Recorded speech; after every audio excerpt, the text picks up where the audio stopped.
ഭക്ഷണം കഴിക്കുന്ന മുറിയിൽ കഴുത്തിന് ഇടതുഭാഗത്ത് കുറുകെ ഒരു വെട്ടേറ്റ് ഭാര്യ കിടക്കുന്നു. സമീപത്താകെ രക്തം തളം കെട്ടിയിട്ടുണ്ട്. അങ്ങനെ പരിഭ്രാന്തനായ ജനാർദ്ദനൻ നായർ പുറത്തേക്കോടുന്നു.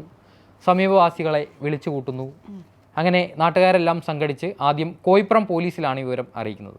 കോയിപ്പുറം പോലീസ് സ്റ്റേഷൻ്റെ പരിധിയിലാണ് ഈ പുല്ലാട് വടക്കേക്കവല. അങ്ങനെ പോലീസ് വന്ന് അന്വേഷണം നടത്തുന്നു. രമാദേവിയുടെ ശരീരത്തിലുണ്ടായിരുന്ന 2 പവൻ്റെ ഒരു മാല മാത്രമാണ് മിസ്സിങ്. അപ്പോൾ മാല മിസ്സായിട്ടുണ്ട്. അപ്പോൾ തന്നെ ഒരു മോഷണ ശ്രമത്തിനിടെ നടന്നൊരു കൊലപാതകമായിട്ട് പോലീസിൻ്റെ ഒരു അനുമാനമെത്തി. അങ്ങനെ പോലീസ് അന്വേഷിക്കുന്നു. ജനാർദ്ദനൻ നായർ പോലീസിനും യാതൊരു സംശയവുമില്ല. അപ്പോൾ ഈ അന്വേഷണം ആദ്യം തന്നെ കേന്ദ്രീകരിച്ചത് പ്രദേശവാസിയായ ചുടലമുത്തു എന്ന് പറയുന്ന തമിഴ്നാട് സ്വദേശിയിലാണ്. അംബാസമുദ്രം സ്വദേശിയാണ് ഇയാൾ ഒരു 6 മാസമായി തമിഴ്നാട്ടിൽ നിന്ന് വന്ന് ഇവരുടെ വീടിൻ്റെ ഒരു 1/2 കിലോമീറ്റർ പരിധിയിൽ കെട്ടിടം പണികൾ നടത്തി വന്നിരുന്ന ഒരാളാണ്. ഇയാൾ അർബുദമണി എന്ന ഒരു സ്ത്രീയുമായിട്ടാണ് ഇവരുടെ വീടിനടുത്താണ് താമസിച്ചിരുന്നത്.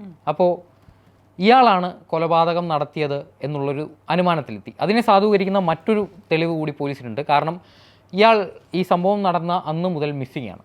അപ്പോൾ വീടുമായി ബന്ധപ്പെട്ട് നിൽക്കുന്ന ഒരാൾ തന്നെ മിസ്സിംഗ് ആകുമ്പോൾ തീർച്ചയായും അന്വേഷണം അയാളിലേക്ക് കേന്ദ്രീകരിക്കും. അങ്ങനെ ജനാർദ്ദനൻ നായരും ഇത് സാധൂകരിക്കുന്ന ഒരുപാട് മൊഴികൾ പോലീസിന് കൊടുത്തു.